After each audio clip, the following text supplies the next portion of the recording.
Swayam Prabha. Digital India. Educated India.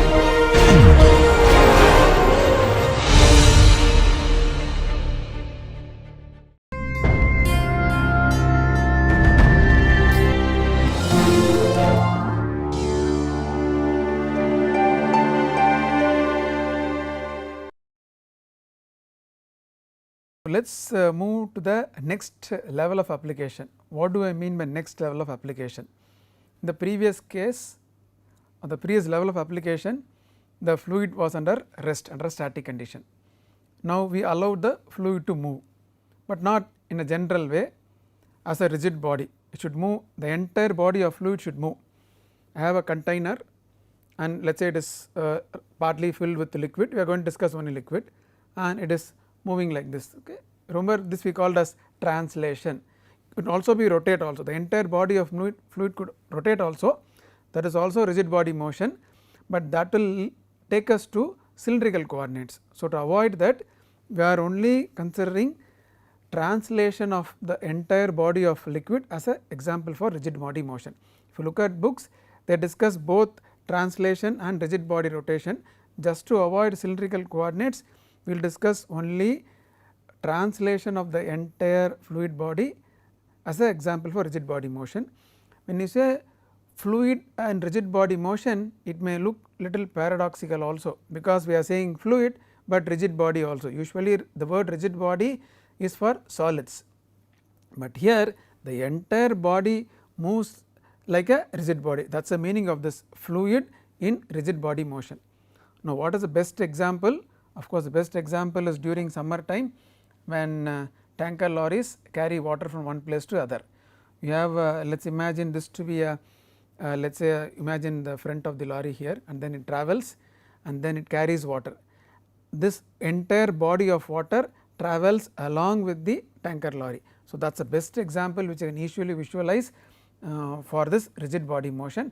Need not be water, you can see on a daily basis tanker lorries carrying milk, it could be even gasoline. So, any such liquid being transported is the best example for fluid in rigid body motion. The fluid alone cannot be exist in and move in rigid body motion, it should be in some container, and that container moves as a rigid body. So, the fluid in the container also moves as a rigid body. Okay. That is what is shown here, and we are interested in the shape of the free surface. Let us you will understand as we go along. Let us proceed. The entire mass of fluid moves like a rigid body, that is a definition. Okay. We have been telling rigid body several times, and we said we have discussed about rigid body when we discussed about strain for solids. We discussed about rigid body when we discussed about strain rate for fluids, and we said rigid body motion includes translation, rotation, they do not contribute to viscous stresses. Now time has come where we can really understand and have a practical example as well. Okay. Okay. So, entire mass of fluid moves like a rigid body. Example is fluid in a tank that translates. Okay. We have seen an example for that. Okay. How do you now put more physically? We have used we have described in several ways. Let us get into the physics. Now when the entire mass of liquid moves, and see the way the case what we are discussing is the fluid accelerates, and which means that the every particle in the liquid also has the same acceleration. Let us say the lorry accelerates, then every particle, every fluid particle also has the same acceleration. That is why this sentence says each particle has the same acceleration. Now if what does it mean?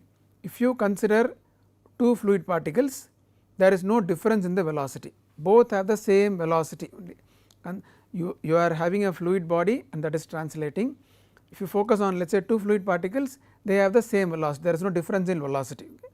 So, no difference in velocity between any two fluid particles, which means that there is no velocity gradient. Obviously, if you take two particles which are nearby each other, no velocity difference, no velocity gradient.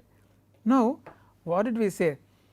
For normal strain rate, shear strain rate to exist, there should be velocity gradient. In fact, we express the strain rates in terms of velocity gradients. No, there are no velocity gradients here, which means that there are no normal strain rates, there are no shear strain rates, there is no deformation, or more precisely there is no rate of deformation, because we are discussing fluids, we should say there is no rate of deformation in this case, okay, which means that there is no viscous stresses. Look at the hierarchy, nicely we have discussed from rigid body motion to no viscous stresses, okay. And that is why this is what we have discussed earlier also. Rigid body motion does not contribute to viscous stresses, only when there is normal strain rate, shear strain rate, it contributes to viscous stresses, okay. So, let us quickly repeat this. I have a body moving, body of fluid moving in as a rigid body motion, it just translates, and if you take any two fluid particles, there is no difference in velocity, there is no velocity gradient, there is no strain rate, either normal strain rate or shear strain rate, because there is no velocity gradient, and because there are no strain rates, there are no viscous stresses, normal viscous stresses and shear viscous stresses also, okay. No viscous stresses at all, okay. Like to mention, in the previous case also there were no viscous stresses, this case also there is no viscous stress, but there is a difference. The previous case there were no viscous stresses because the fluid was under rest condition. In this case there is no viscous stress, not because the fluid is stationary, it is moving in a rigid body motion. Because it is moving in a rigid body motion, there are no velocity gradients, no strain rates, hence there is no viscous stress. That is why we put both these under the same category. Remember, we said the title for the present section of discussion is fluid under rest and under rigid body motion. What connects these two is no viscous stresses. So, if you want to be more formal title, the first level of applications are where there are no viscous stresses, and one in which the fluid is not at all moving, other in which the fluid is moving like a rigid body. Okay. What are the governing equations? We have now discussed the physics, let us look at the governing equations. So, let us write the Navier-Stokes equation.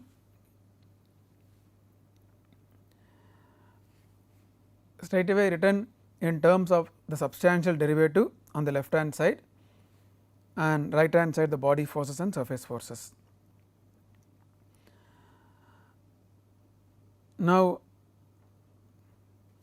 when we derived the Navier-Stokes equation, we expressed this equation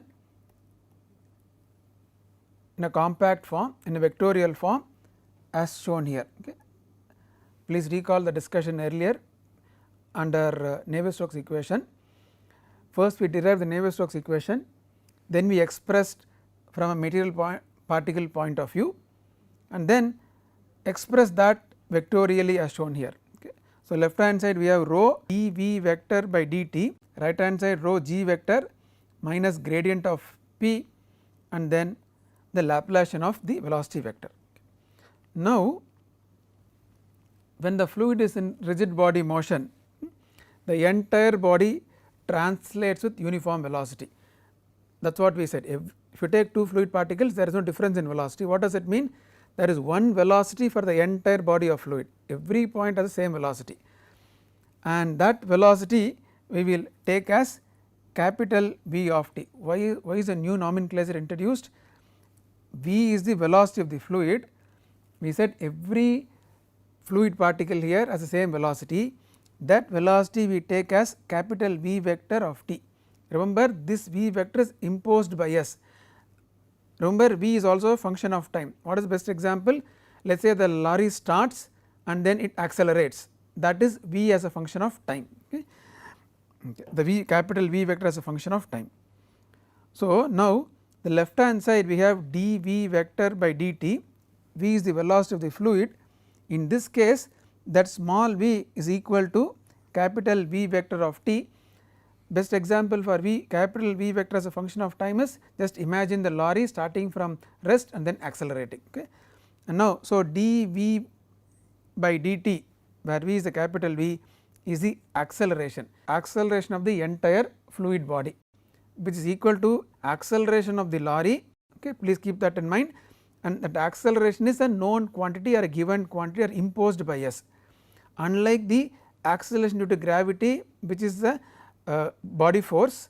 This acceleration is imposed by us, that depends on how fast the velocity changes, how fast the velocity of the lorry changes, that determines this acceleration. So, the acceleration is a value given imposed by us. The fluid body also accelerates at the same acceleration as the lorry. Okay. So, so having understood that the acceleration of the fluid is same as that of the lorry, and that is denoted by A, which is a given quantity. Let us proceed further. We have discussed that there are no viscous stresses, so these terms will not contribute. Let us see how does the equation simplify. How do we represent?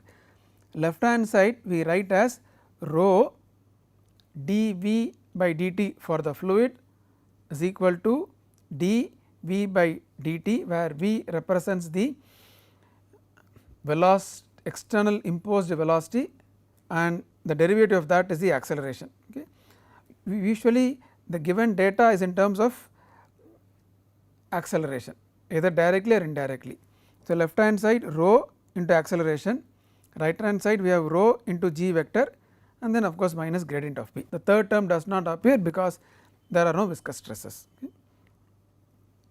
Okay. Now, let us put this equation in component form. The x component rho A x is equal to rho g x minus dou p by dou x, and the y component of that vectorial equation, and the z component of that vectorial equation.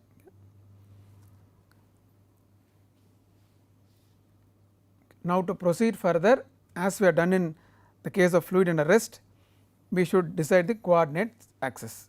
So, we will choose the same coordinate axis which we have chosen earlier.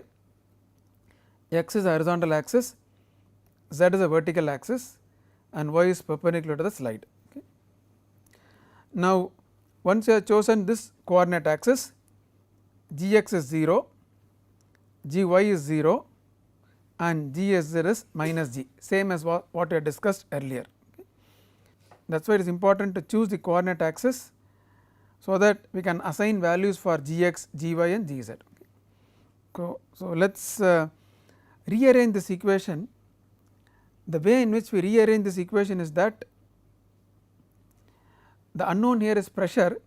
So, we take all the gradients of pressure on the left hand side and the known quantities on the right hand side. Okay. So, let us rearrange. G of course is known to you, and as I have been telling you, A is the imposed value given by us, the acceleration of the lorry. Okay. So, let us write the first equation as dou p by dou x is equal to minus rho A x, and similarly the y direction, of course rho g x, that term does not appear, rho g y, that term also does not appear, and in the z direction we have taken dou p by dou z to the left hand side, right hand side we have rho g z and then minus rho A z, g z is minus g. So, the right hand side becomes minus rho into g plus A z. So, these are the three equations that describe the pressure distribution in a fluid in rigid body motion. So, now let us proceed further. Let us see how do we use this equation to analyze further. Okay. Now, what we are going to consider is a linear accelerating motion. What does it mean? The example is an open container of fluid translating along a straight path with constant acceleration. What does it mean? I have a, okay, let us take the lorry and it accelerates along x direction, it accelerates along x direction.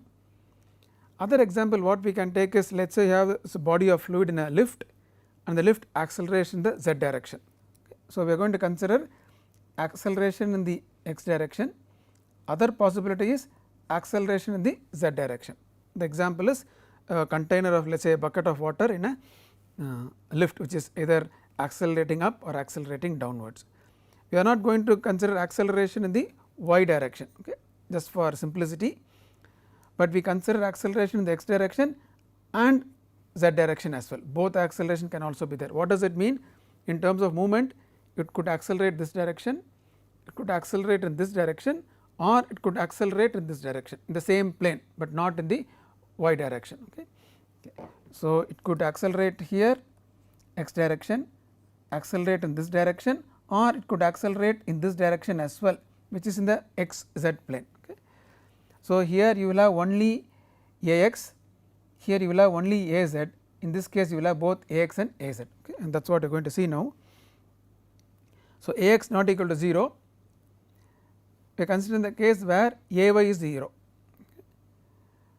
there is no acceleration in the y direction. It can happen, but for simplicity we are not taking into account, and a z is not equal to 0. So, how do the equation simplify? We have dou p by dou x is equal to minus rho a x, and we had here minus rho a y, because a y is 0, the right hand side is 0, and of course, this we have seen in the last slide, dou p by dou z is equal to minus rho g plus a z. So, what is the only simplification we have done? We have taken the acceleration along y direction to be 0. So, second equation becomes dou p by dou y is equal to 0, no other change compared to the previous case.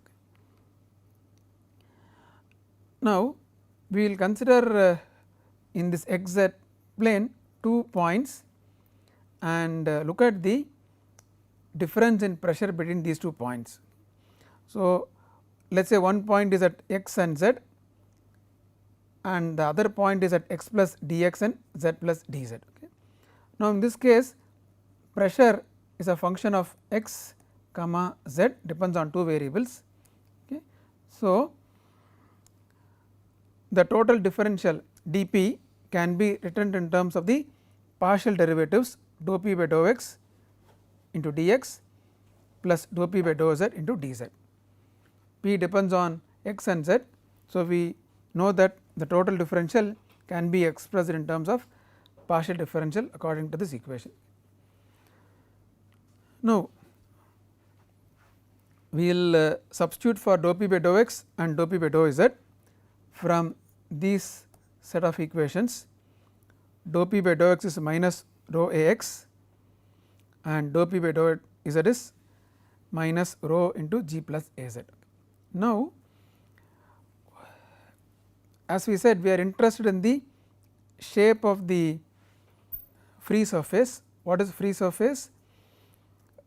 Free surface is one which is exposed to the atmosphere, and along the free surface, along the surface the pressure is a constant. So, along we will consider a line of constant pressure, which means dP is 0. So, when you substitute dP equal to 0 here, you can find the slope of the surface or slope of the line as dz by dx. Just substitute dP equal to 0 and rearrange for dz by dx, which is the slope of the surface, okay, because z is vertical axis, x is horizontal axis, and what you get is minus ax by g plus az. Okay. So, what is the physical interpretation of this equation? Let us say a lorry is accelerating in this direction, ax is positive. This equation tells you that the slope will be negative, and that is why in all the figures right from the beginning we have been seeing a surface sloping in this direction, which has a negative slope. Okay. Ax is positive, dz by dx, which represent the slope of the surface or the line, is negative. That is why we have drawn the surface in this orientation, which also tells you that to begin with the liquid level will be this way, let us say horizontal surface, and the lorry is accelerating in this direction. At the back side the level will increase, on the front side the level will decrease. So, you will have a surface like this. Okay. Of course, this we have seen water, milk, gasoline in a tanker accelerating along the road, that is the best example which I can think of. And also like to mention that suppose if the lorry is not accelerating, then of course Ax is 0, the surface will be horizontal. Okay. Of course, we are in the more interesting cases where the lorry is accelerating. Okay. Okay. Now, let us take the other case where you have a container in a lift. Let us see what happens if Ax equal to 0, okay, because the lift travels only vertically up and down. So, Ax is 0, you have only Az not equal to 0. Okay. Example is of course water in a tank in an accelerating lift, okay, and that is what is shown here. Okay. The acceleration is shown in the downward direction, it could be in the upward direction also. Okay. So, now what happens to the equation? What happens to this slope? dz by dx is equal to minus Ax by g plus Az, because Ax equal to 0, we get the slope to be 0, which means the surface will be horizontal, and that is why a horizontal surface has been shown here. So, if you take a bucket of water, put it in an elevator, the surface will not have a slope, it will just be flat. Okay. Fluid surface will be horizontal. Okay. Now, what are the equations? Dou p by dou x is equal to 0, because Ax is 0, this anyway has been 0 in the previous case also. Now, pressure varies only along the z direction. So, it becomes dp by dz, which is given by minus rho g plus Az. Okay. Pressure varies linearly with depth, same conclusion which I have discussed earlier, but now what is the difference? We have this extra Az term. Pressure varies linearly with the depth. Now, it has two contributions, one is gravity, acceleration due to gravity, and then other is the externally imposed acceleration. Both of them together determine the variation of pressure with distance. Okay. So, pressure varies linearly with depth, but two contributions are there. Okay. Acceleration due to gravity, of course, that is natural, and one externally imposed acceleration, acceleration of the lift. Okay. Now, what is the terminology? We do not call this as hydrostatic pressure distribution, we call this as pressure distribution only. We do not use the word hydrostatic, we say pressure distribution, and it is not hydrostatic. Why? Only if it is due to gravity alone, we call that as hydrostatic, but now the pressure variation is due to acceleration due to gravity and external acceleration, and hence we do not call that as hydrostatic, this pressure distribution. Okay. This is what we discussed. Pressure distribution is determined by the combined effect of gravity and external acceleration. I think you should understand the word external acceleration, meaning that is imposed by external agency like the acceleration of the lorry. Okay. Let us apply the equations for a accelerating tank. Let us read the example. We have a 80 centimeter high fish tank, different views are shown here, of cross section 2 meter by 0.5 meter. So, this is 2 meter, this is 2 meter, and this is 0.5 meter. Okay. That is partially filled with water, is to be transported on the back of a truck. We are given the height as well, 80 centimeter. Okay. So, 2 meters, 0.5 meter, 80 centimeter, and one view is shown here. Let us say this view is shown here, 80 centimeter. This could also mean this view also. Okay. Height is 80 centimeter. Okay. That is why in general this dimension is shown as b, okay. And this view is shown here. You will understand why these views are shown here. Okay. So, we have that this tank partially filled with water transported on the back of a truck. The truck accelerates from 0 to 90 kilometer per hour in 10 seconds. That is why I have been telling you the acceleration is externally imposed. either given directly or indirectly. In this case we are given indirectly in terms of change in velocity over a time period. If it is desired that no water spills during acceleration, okay, determine the allowable initial water height in the tank, to what level you can fill the water, and that depends on the orientation. Would you recommend the tank to be aligned with the long or short side parallel to the direction of motion? That is why both the configurations are shown. What does it mean? Let us say you have a truck, okay, which is of course accelerating in the x direction. Would you place this fish tank in this way or in this way? The first is the configuration where the longer side is parallel to the direction of motion, okay, and second case is where the shorter side is parallel to the direction of motion, okay. That is why all these configurations are shown. So, once again theoretical equation, lot of practical application, may not be of commercial importance, but still we use this to do a simple decision whether should my fish tank be kept like this or should it be kept like this, and then what is the level to which I can fill the water so that there is no spillage. Okay. Interesting question to answer based on the theoretical equations which are discussed. Okay. So, assumptions: no vertical acceleration, constant horizontal acceleration. We discussed x axis and then z axis. We discussed acceleration along x and acceleration along z. We are considering only x acceleration. So, no vertical acceleration, constant horizontal acceleration. That acceleration can depend on time, that will make it more complicated. So, just constant acceleration, the constant value. So, let us calculate the acceleration. What is the acceleration? Change in velocity by time interval. We are given velocity changes from 0 to 90 kilometer per hour. So, let us convert to SI units. The time interval is 10 seconds. So, you will find the acceleration as 2.5 meters per second squared. Now, let us find out the slope of the free surface minus Ax by g plus Az. Az is 0, g is 9.81 and Ax is 2.5. If you substitute, you get the slope of the line, slope of the surface, free surface as minus 0.255.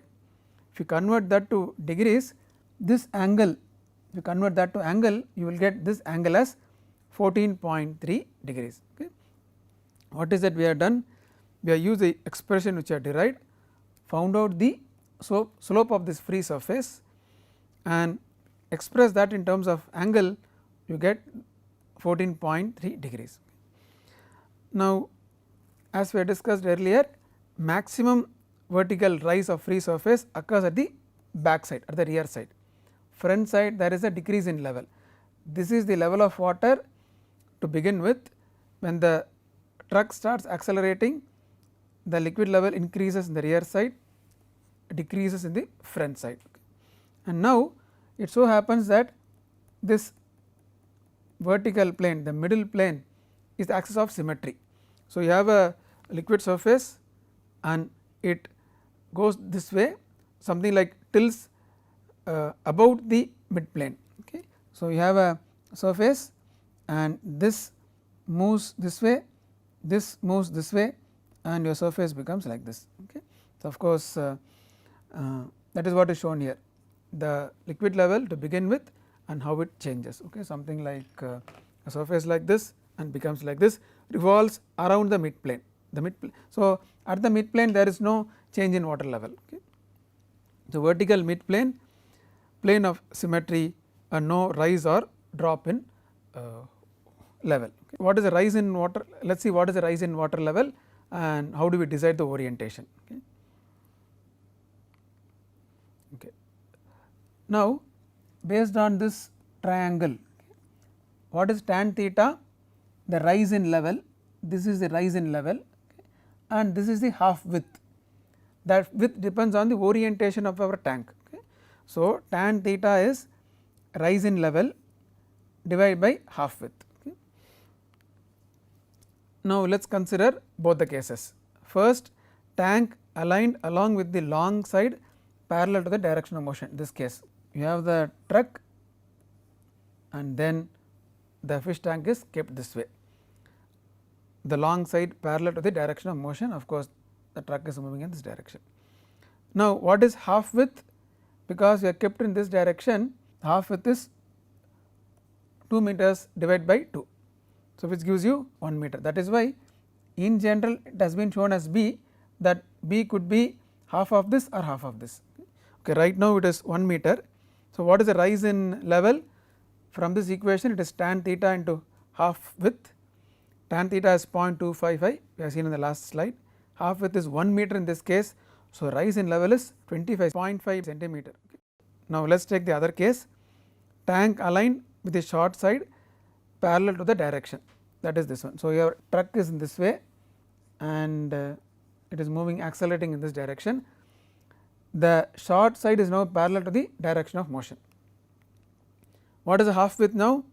The short side divided by 2, which is 0.5 by 2, giving you 0.25 meters. In the earlier case it was long side divided by 2, which was 2 divided by 2 1 meter. Now, short side divided by 2, which is 0.5 divided by 2 gives 0.25 meter. Now, what is the rise in level? Go back to this equation, tan theta into half width.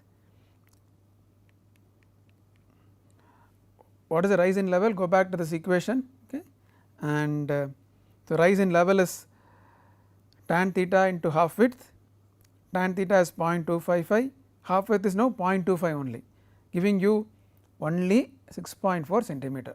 Now, becomes very clear that we should choose this orientation, because the level in increase in water level is only 6.4 centimeter. So, tank should be aligned with its short side parallel to the direction of motion. So, instead of keeping like this, or okay, let us take this one, instead of keeping like this, you should keep it this way. Okay. And what is the level up to which you can fill the water? You can fill the water up to 80 minus 6.4, 73.6 centimeter, you can fill up to that. Why is that? So, this will be 73.6, and when the truck accelerates, this will go up by 6.4 centimeter. So, it will be just up to the brim 80 centimeter, there will not be any spillage. And of course, remember this quantity is independent of the liquid density, nowhere we considered liquid density, okay. Nowhere liquid density played a role. So, to conclude this example, a very simple example, nice example, okay. You would not imagine that this equation plays a role in deciding whether to transport a fish tank this way or this way, and that is what you have seen. This plays a role to decide to transport a fish tank this way or this way. Also tells you what is the level up to which you can fill the water, so that there is no spillage. Okay. So, that is a very good example. Okay. So, let us summarize this part of the applications of Navier-Stokes. When I say Navier-Stokes, one simple few terms in Navier-Stokes. Okay.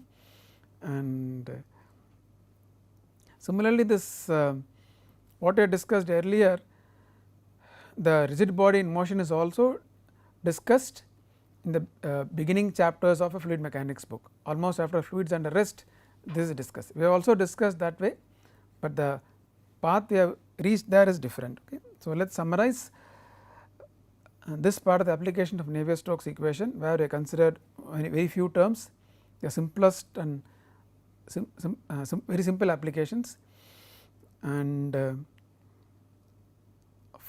we considered first fluids at rest. We discussed the hydrostatic pressure distribution both for liquids and gases. Then we considered fluids in rigid body motion, and where the whole fluid body is subjected to motion, and we discussed the pressure distribution. Now, we can understand why hydrostatic pressure distribution here and pressure distribution here. Okay. Of course, to begin with the outline it would not have been clear. Now, we can clearly distinguish why it is hydrostatic pressure distribution and pressure distribution here.